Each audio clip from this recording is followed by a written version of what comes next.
Huptan ang paglaom o kadasig ilabi na sa balay aron nga maanindot ang dagan sa kinabuhi. Kini ang painumdum sa nagulang magbalantay sa Archdiocese of Osamis atol sa simposyum sa Denery ni St. Paul.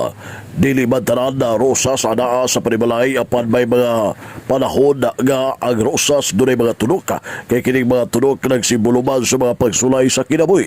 Kini ang paghatag pagtagad ni Archbishop Martin Sarmiento Mawa DD sa simposyum sa Denery ni St. Paul nga naglangkom sa mga parokya gikan sa Liloan, parokya sa Bonifacio, Pangabuan, parokya sa Tangum Ingon sa parokya sa Santa Maria, Tangum City nga naghatag og pagtagad sa paghupot sa pagkamalaumon kay sa kinabuhi sa matag pamilya sama sa rusas bisan sa kanindot sa rusas may mga tunok sa kinabuhi apan ang nakanindot ini mapagitin usab sa rusas.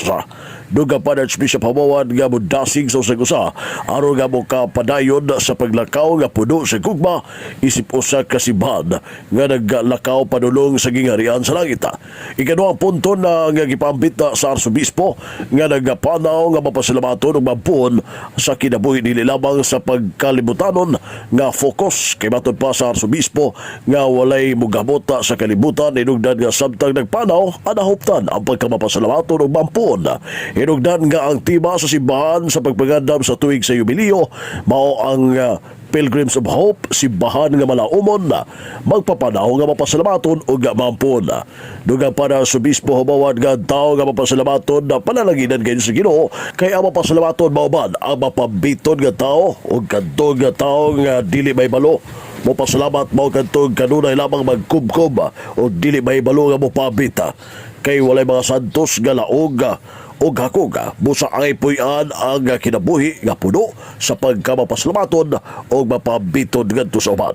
Gipasalamatan usab sa Arsobispo ang tanan nga mga nagapil nga mga matuon gikan sa mga parokya sa Don Victoriano, Liloan, Tangum City, Pangabuan, Santa Maria o sa mga parokyano sa gikan sa Bonifacio, Misamis Occidental.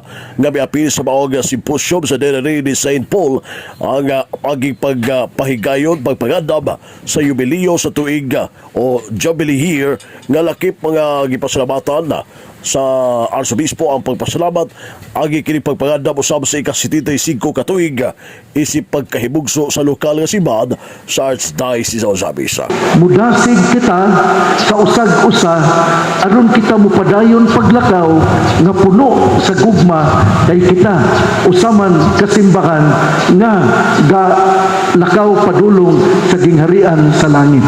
Importante gyud kaayo nga kita mapasalamaton ug sa atong pagpasalamat kita makapaambit kay usaon man nimo pag-ampo sa Ginoo kung dili ka mapasalamaton ug dili ka mopaambit unsay naa nimo nga isip panalangin sa imong kinabuhi. Maigsuon ko, salamat kaayo sa inyong pag-apil nining maong simposyum alang sa pagpamalandong sa tuig sa pag-ampo, Year of Prayer. Nya sunod ang Jubilee Year, unya ang sunod na pod mao ang atong pagpasalamat sa taliabot nga ika-75 ka tuig isip paghimugso sa lokal na simbahan dinhi sa Archdiocese sa Osamis.